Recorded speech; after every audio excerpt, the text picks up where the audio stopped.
ফালুদা পছন্দ করে না এমন মানুষ মনে হয় খুঁজে পাওয়া যাবে না। ঘরেই যদি এই ঠান্ডা, ঠান্ডা গরমে ফালুদাটা বানিয়ে নেওয়া যায় তাহলে কেমন হয় বলেন তো?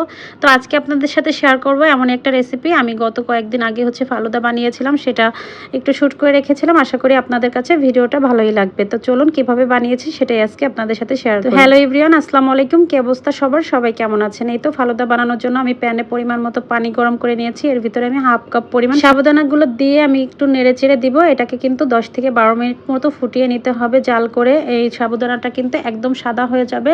ঠিক সেই মুহূর্তে আমার জালটা বন্ধ করব। প্রায় 10 থেকে 12 মিনিট মতো আমার সময় লেগেছে এই সাবুদানাটা সিদ্ধ করতে। এই যে দেখেন আমি সিদ্ধ করে নিয়েছি। এখন আমি পানি ঝরিয়ে একটা স্ট্রেনারে রেখে দিয়েছি ঠান্ডা পানি দিয়ে। এখন আমি জেলোটাও তৈরি করে নেব। ফালুদা বানাতে গেলে কিন্তু একটু জেলো দিলে দেখতে যেমন সুন্দর লাগে খেতেও ভালো লাগে। এখানে আমি 2.5 কাপ মতো পানি দিয়েছি। এই পানিটা কিন্তু আমি জাল ধরাইনি। জাল দেওয়ার আগেই আমি 3 টেবিল চামচ এখানে চিনি দিয়ে দিলাম। আপনারা আপনাদের পছন্দ অনুযায়ী চিনি দিবেন। এখানে আমি আগার পাউডারটা ব্যবহার করছি 1 চা চামচের মতো। তো ঘরেই কিন্তু জেলোটা তৈরি করলে খুব সুন্দরই হয়। তো আমি এভাবে ঘরেই সবসময় জেলোটা তৈরি করি। আগে জালটা ধরানোর আগে ভালো করে নেড়েচেড়ে নিতে হবে। এই নাড়াটা কিন্তু বন্ধ করা যাবে না, তাহলে কিন্তু জেলোটা দলা পেকে যেতে পারে। তো এটা কিন্তু একটা বলক উঠলেই কিন্তু জেলোটা একদম হয়ে যাবে। তো আমি বলক তুলে নিলেই কিন্তু জেলোটা বানানোর জন্য পানিটা একদম রেডি হয়ে যাবে। তো আমি ভালো করে একটা বলক তুলে নিয়েই 3টা পাত্র এই জেলোটা সেট করে নিব। তো প্রথমে আমি জেলোটার এই মিশ্রণটা 3টা পাত্রে এখন ঢেলে নিচ্ছি। তারপরে আমি আমার পছন্দ অনুযায়ী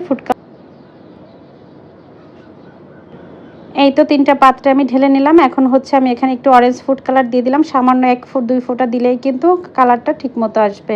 খুব একটা বেশি কালার দেওয়ার প্রয়োজন নেই। তো এখানে আমি গ্রিন কালার, রেড কালার আর অরেঞ্জ কালারটা দিয়ে একটু মিক্স করে এখন রুম টেম্পারেচারে রেখে দিব আধা ঘন্টার জন্য, ঠান্ডা হওয়ার আগ পর্যন্ত। তারপরে আমি আধা ঘন্টা ফ্রিজে রেখে দিয়েছিলাম। তো ফ্রিজে রাখলে একটু সেটটা সুন্দরভাবে সেট হয়ে যায়। তো এখন আমি কেটে নিচ্ছি। জেলোটা একদম পারফেক্ট হয়েছে, দেখতেই পাচ্ছেন। তো এখন আমি সুন্দর করে জেলোটাকে আমার পছন্দ অনুযায়ী আমি কেটে নিচ্ছি স্কোয়ার করে। তো এখানে আমি কিন্তু ফ্রুটস নিয়েছি। এখানে আনার, আপেল আর আঙ্গুরটা আমি আগেই কেটে রেখেছিলাম। কেটে ফ্রিজে ঠান্ডা করে নিয়েছি। এখন আমি এখানে গ্লাসে সাজিয়ে নিব। তো আমার ঘরে সার্ভ করার জন্য এই গ্লাসগুলো ছিল। তো এই গ্লাসের ভিতরে সার্ভ করে নিচ্ছি। গ্লাসে সার্ভ করলে আসলে প্রতিটা লেয়ারটা দেখা যাবে, বোঝা যাবে। এজন্যই অবশ্য বাটিতেও করা যাবে। তো এই তো আমি গ্লাসের ভিতরে একটু প্রথমে জেলোগুলো দিয়ে দিচ্ছি। আর নিচ থেকে জেলোগুলো কিন্তু আপনারা যার যার পছন্দ অনুযায়ী কিন্তু সেভাবে সার্ভ করতে পারেন। শুধু বানানো হয়ে গেলে সব উপকরণগুলো এগুলো রেডি করতে তো আসলে সময় লাগে না। তো এখন ফ্রুটসগুলো দিয়ে দিচ্ছি, সাথে সাবুদানাগুলো দিয়ে দিলাম। আমি 2 লেয়ারে করে সাবুদানাগুলো দিব। আসলে এটা দেখার সৌন্দর্য আর কি। আপনারা চাইলে একবারে মিক্স করে চামচ দিয়ে একটা বাটিতে করে উঠিয়েও নিয়ে খেতে পারেন, সেটাও ভালো লাগবে।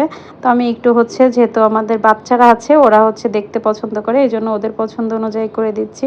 সাথে আমি একটু ঘন দুধ জাল করে রেখেছিলাম, সেটা একটু দিয়ে দিলাম। আর কয়েক টেবিল চামচ করে 1 টেবিল চামচ করে গুঁড়া দুধ ব্যবহার করছি। আর সাথে দিয়ে দিলাম এখানে ম্যাঙ্গো আইসক্রিম দিলে দেখতে যেমন ভালো লাগে আর ফালুদার টেস্টটা কিন্তু অনেক বেশি ভালো আসে। সাথে উপরে আনারের দানাগুলো দিলাম আর জেলোগুলো দিলাম। এখন দেখেন কতটা সুন্দর লাগছে দেখতে, অনেক বেশি লোভনীয় লাগে। ঘরে তৈরি করলে কিন্তু অনেক বেশি করে খাওয়া যায় মন মতো করে। আসলে রেস্টুরেন্টে গেলে তো এগুলো আমাদের অনেক দামে কিনতে হয়, একটা গ্লাসই অনেক বেশি দামে কিনতে হয়। আপনারা চাইলে ঘরেই কিন্তু খুব সহজে এইভাবে ফালুদা তৈরি করে খেতে পারেন। তো আজকের আমার রেসিপিটা সবার কাছে কেমন লেগেছে অবশ্যই একটা কমেন্ট করে জানাতে পারেন। আর গরমের এই সময়ে অবশ্যই আপনারা এইভাবে একবার হলেও ট্রাই করবেন। যারা কখনো করে খাননি, নতুন যারা আছেন তারা অবশ্যই একবার হলেও ট্রাই করবেন। আপনাদের সবার কাছে অনেক বেশি ভালো লাগবে আশা করি। তো আজকের মতো এই পর্যন্তই। সবাই ভালো থাকবেন। আসসালামু আলাইকুম, আল্লাহ হাফিজ।